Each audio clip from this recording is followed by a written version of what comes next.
ચાલો વિદ્યાર્થી મિત્રો, આજના લેક્ચરમાં આપણે ચાલુ વર્તમાન કાળ વિશે ભણીશું.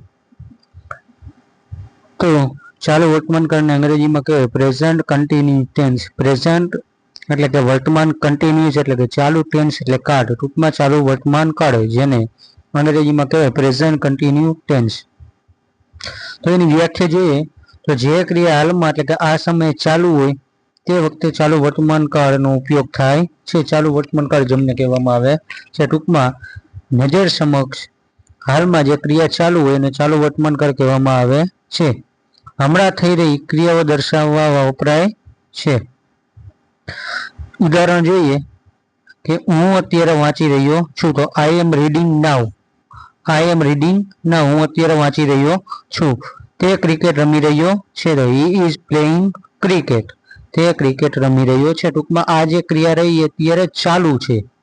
ચાલુ ક્રિયા દર્શાવવા માટે ચાલુ વર્તમાન કાળનો ઉપયોગ થાય છે. એનું સ્ટ્રક્ચર જોઈએ, ટૂંકમાં વાક્ય રચના. તો સબ્જેક્ટ, સબ્જેક્ટ એટલે કર્તા પ્લસ એમિજાર પ્લસ વર્બ, વર્બ એટલે કે ક્રિયાપદ પ્લસ આઈએનજી પ્લસ ઓબ્જેક્ટ એટલે કે કર્મ. તો હવે એમના હેલ્પિંગ વર્બ જોઈએ તો આઈ સાથે શું લાગશે? એમ. હી સીટ સાથે શું લાગે? ઇઝ, અથવા કોઈ એકવચન નામ આપેલું હોય તો ઇઝ. વી યુ ધે સાથે આર, અથવા બહુવચન નામ આપેલું હોય તો શું લાગે? આર.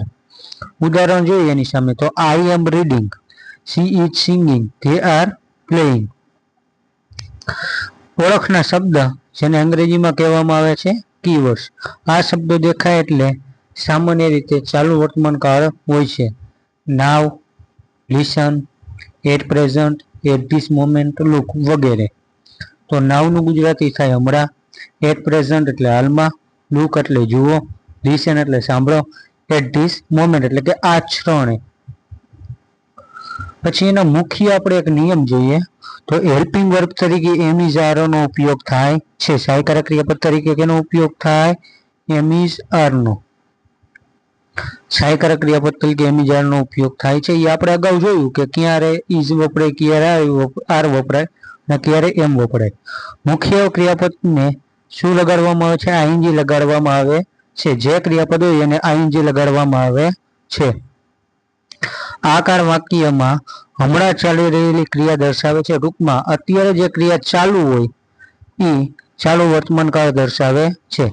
કેટલાક વર્બ હોય એની સાથે આઈએનજી નથી વપરાતું તો એ આપણે અપવાદ જોઈએ તો લવ, લાઈક, નો, અન્ડરસ્ટેન્ડ આ વગેરે શબ્દ આપ્યા હોય તો એની સાથે આઈએનજી લાગતું નથી. જો તમને મારો વિડીયો ગમ્યો હોય તો લાઈક કરો, શેર કરો અને સબસ્ક્રાઈબ કરવાનું ભૂલતા નહીં.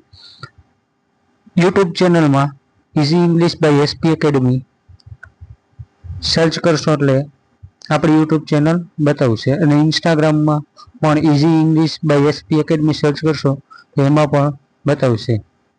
જો વિડીયો ગમ્યો હોય તો તમારા મિત્રોને શેર કરવાનું ભૂલતા નહીં. ચાલો નેક્સ્ટ લેક્ચરમાં મળીએ.